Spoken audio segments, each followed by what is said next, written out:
And then I have my MAC ones. I swear by MAC brushes. They're just what I'm used to and what I like, and they clean really well. What I start with is I like to pack on color onto my lid. We're going to prime the lid with a lid primer. I just get these as samples and then I just use those. I don't have like a particular one that I really like.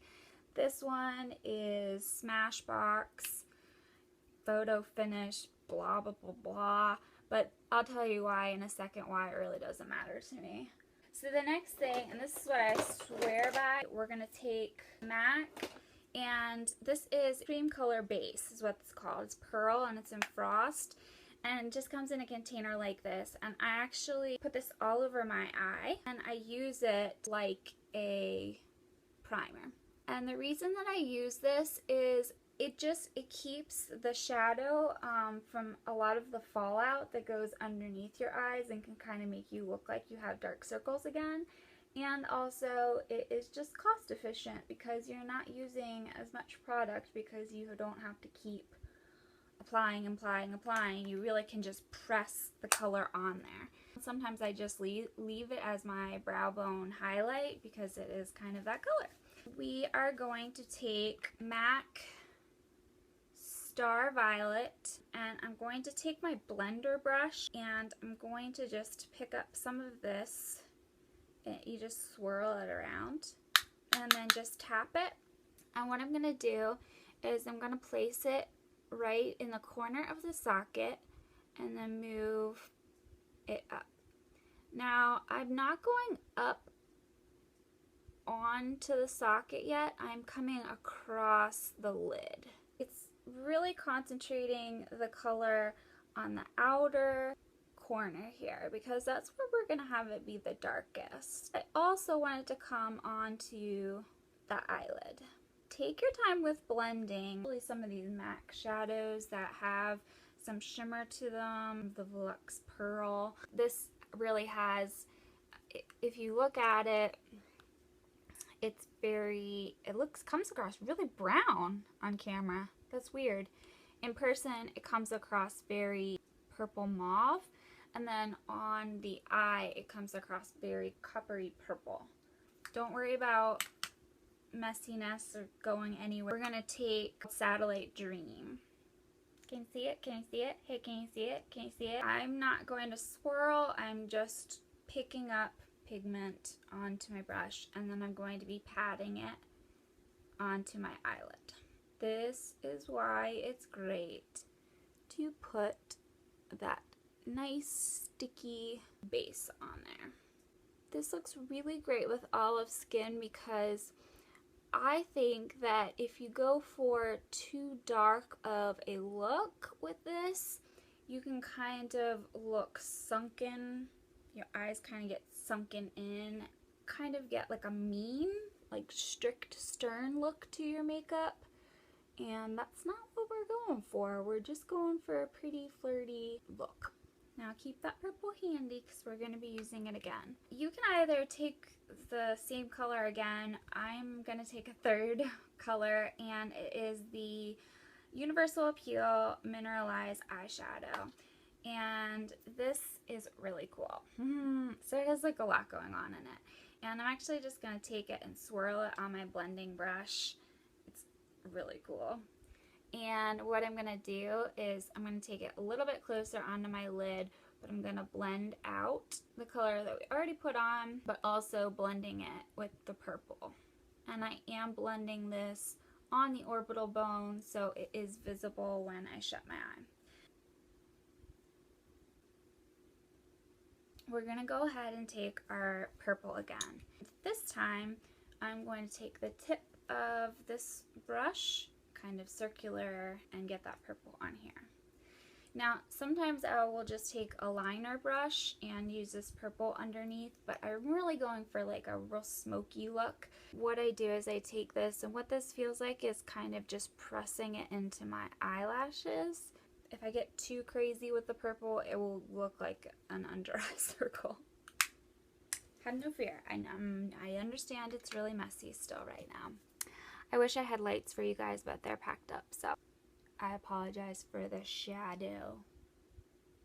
So now that we have that done, And then take your brow and just kind of pull that down so that it's a little bit more crisp.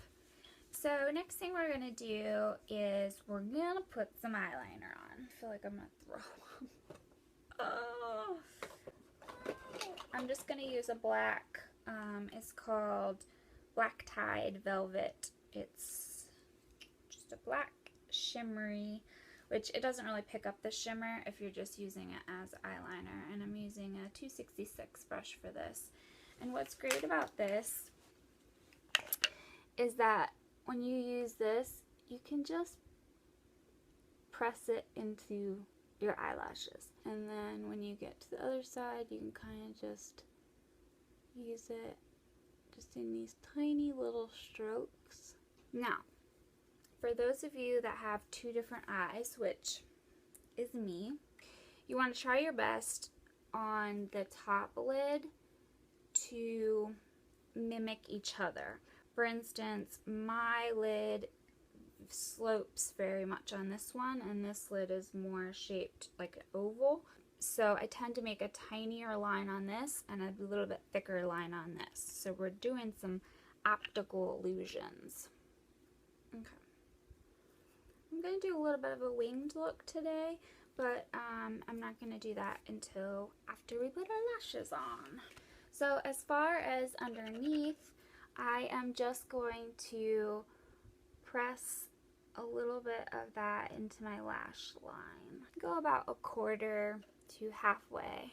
Now the purples that I'm using have some copper in them, and if you notice a lot of Muslim people, they will use coppery or gold. It looks really great on their skin, and it's olive. So if you can find some shades that are like this purple that kind of has that gold bronze in it, you are set. Before we put the lashes on, I'm going to just pat some of this pigment on. And again, this is tan and it's MAC. Well, I actually just take the lid, take this purple brush that I used, and I tap it on here and grab some pigment. By some, it's a lot.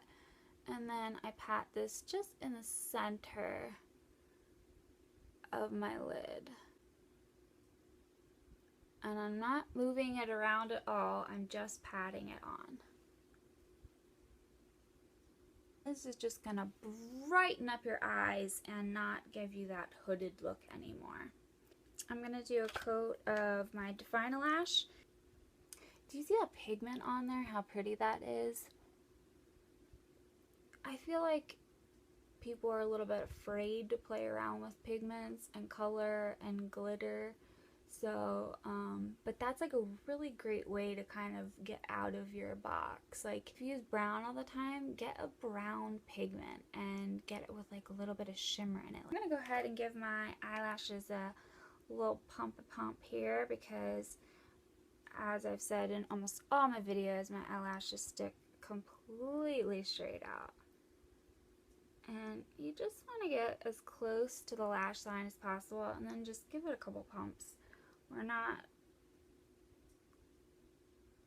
trying to rip any eyelashes out or cut them, so we just want them to blend in. And what I do with this one is I'll go over it a second time to open it up a little bit more because this eye is a little bit more almond shaped and this is a little bit more open, so I really want to open up this by kind of curling the lashes up. Okay, so now we're going to take our lashes. It's like a little wand and you just go in it and grab some and then put it on your lash. Grab my eyelashes and the fake lashes and kind of jam them together so I know, I just have a better feel. I know a lot of people use tweezers and stuff like that, but I just get a better feel for it, where it's going and where I need to push it in, if I can actually feel my lash line. And all I'm doing right now is I'm just going through and pressing. I kind of lift up my lid and just press my natural lashes into these lashes. So now that we've dried a little bit, I'm just going to run some mascara through my lashes and the new fake lashes. Now that we've done that, I'm going to take another mascara. I always use 2 mascaras, and this is the They're Real. Now, I'm not pressing as